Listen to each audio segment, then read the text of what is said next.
You are welcome to SBC 103D, Protection Agencies and Community Relations. So, we're talking about Unit 3, which is talking about criminal justice system in Ghana. And for this session, we'll talk about perspectives on the criminal justice system that operates within our context.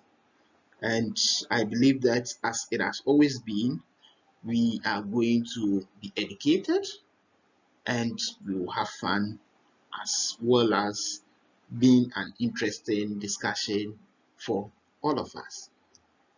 By the end of the lesson, you should be able to understand the true perspectives of the criminal justice system. We should be able to differentiate between the functionalist perspective and the conflict perspective on criminal justice system. The first perspective we will talk about will be the consensus of functionalist perspective. And I believe we have all heard functional. What is it? Okay. It is a perspective on the study of criminal justice system that assumes that the system work together harmoniously to achieve a social product called justice. So all the various sub-components work hand in hand to achieve a purpose. And that purpose is justice. This perspective believes that all the subcomponents of criminal justice system cooperate or work together to ensure that justice is achieved for all in the country. For example, this perspective assumes that the police, the courts, and the correctional institutions share similar concerns or view on how to achieve justice in the country. But the question is this always the case? I'm asking you, is this always the case? Okay, now let's move on to the next perspective.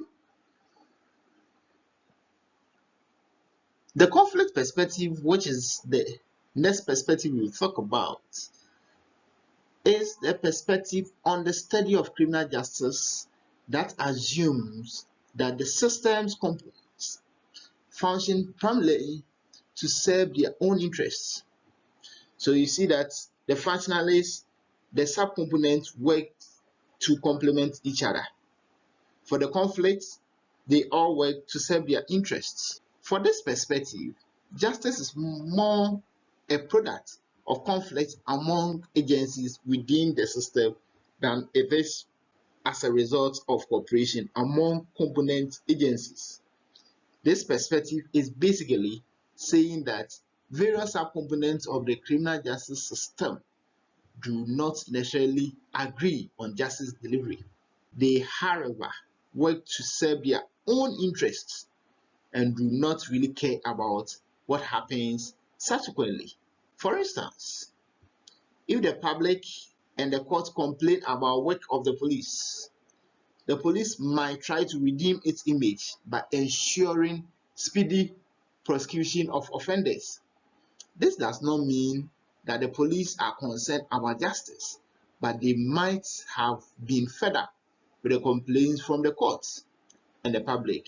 Moreover, one of the likely reasons for the Justice for All programs could be as a result of complaints from the officers of the prisons and the public about the inefficiencies of the courts with regards to delays in trying cases and congesting the police with remand suspects. Therefore, to the conflict model, what is seen as justice as a result of tension among the subcomponents of the criminal justice system. That is, none of them would want to be blamed for the slow pace of justice delivery in the country. As a result, they dispatch off their cases speedily in order to hear unsavory comments from the other agencies. And the question is, do we have those things in Ghana? Okay, so I believe that per the answer you gave, you understand the various perspectives as has been used within the criminal justice system in Ghana. In this session, as we have discussed two basic sociological perspectives on criminal justice system, the first has to do with the consensus of functionalists, where they see justice as a product of the harmonious working relationship between the subcomponents of the criminal justice system.